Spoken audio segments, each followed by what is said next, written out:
I was a television presenter with the BBC. There was a vibrational, energetic change coming, which was going to have two main effects. She says, I'm being told to tell you, you're going to go out on a world stage and reveal great secrets. Very strange things started to happen to me. Paranormal things. If you say what you know to be right, you go beyond this here, you're going to get banned by YouTube. You're going to get banned by Facebook.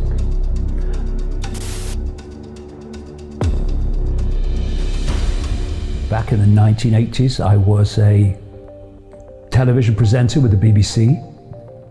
I was a national spokesman for the British Green Party for a short time. And then very strange things started to happen to me.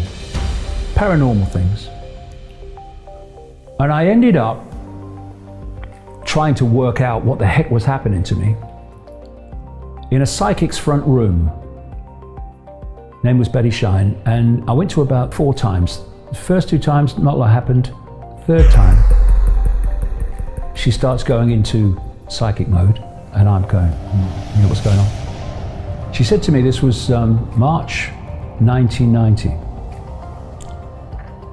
She says, I'm being told to tell you, you're going to go out on a world stage and reveal great secrets. That one man cannot change the world, but one man can communicate the message that can change the world. And that you are going to face enormous opposition, but they will always be there to protect you. And lots of other things like that, all of which have come true. And that from this moment, you are going to be led to knowledge. And at other times, knowledge will be put into your mind. This is March 1990.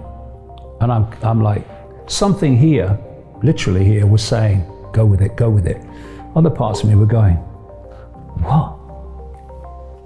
From that moment, synchronistically, what people call coincidence, information has come into my life in various ways. People, documents, personal experience, books, all of it, which has been like some unknown, invisible force handing me pieces in a puzzle to put it together. And that's where the information's, come from in this incredibly synchronistic way. And what I was told at that time was that a transformation of human consciousness was coming. And I called, the first book I wrote on this, I called Truth Vibrations, because what I was told was that there was a vibrational, energetic change coming, which was going to have two main effects. One, it was going to wake people up from their coma that they'd been put in, an induced coma. The most awake would be affected first, but eventually people then solid gold in coma were going to start to awaken, and they were going to start to see that the world, reality, who they were, is not who they thought it was. The other thing I was told would happen as a result of this truth vibration change, and this is why I called it Truth Vibrations, was that all that had been hidden from us was going to come to the surface where we could see it. And when I think back to the world of March 1990, there was absolutely no evidence that anyone was awakening to anything, and certainly not that all that had been hidden from us was coming to the surface. And now we look now. And I've watched over this 30 years, particularly over the last 10, even more over the last 5, more over the last 2, more and more people just looking with new eyes at the world, re-evaluating the world, asking questions they wouldn't have asked before. And what's happening in people, those people, is that their consciousness is shifting. It's starting to expand. And as it expands, it moves beyond the 5 sense prison. And it starts to access consciousness awareness outside of this reality. And that can start to trigger intuitive knowing, a feeling that actually something's not right, or a feeling that what we're being told is not how it is. And people start to question. And when you question this system that we live in, it's found wanting immediately. It's the fact that people don't question it. It's its only way of survival. And I'm seeing this in more and more people. They are expanding their awareness and they're starting to see with new eyes.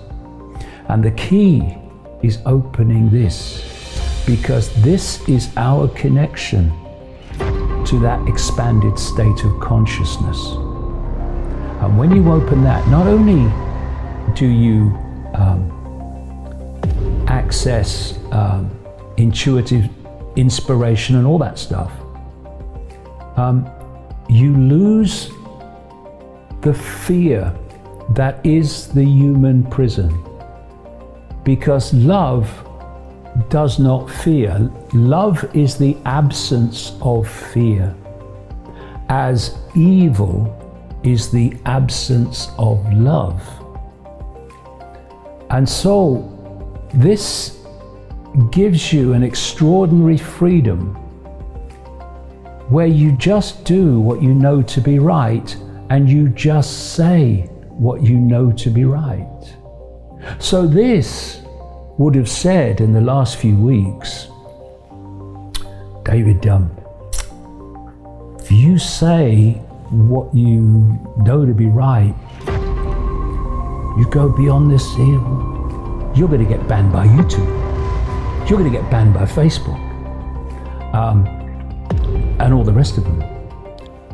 This has a power of its own. And banned by Facebook, banned by YouTube, flies off an elephant's back to this. Because this is what's going to change the world.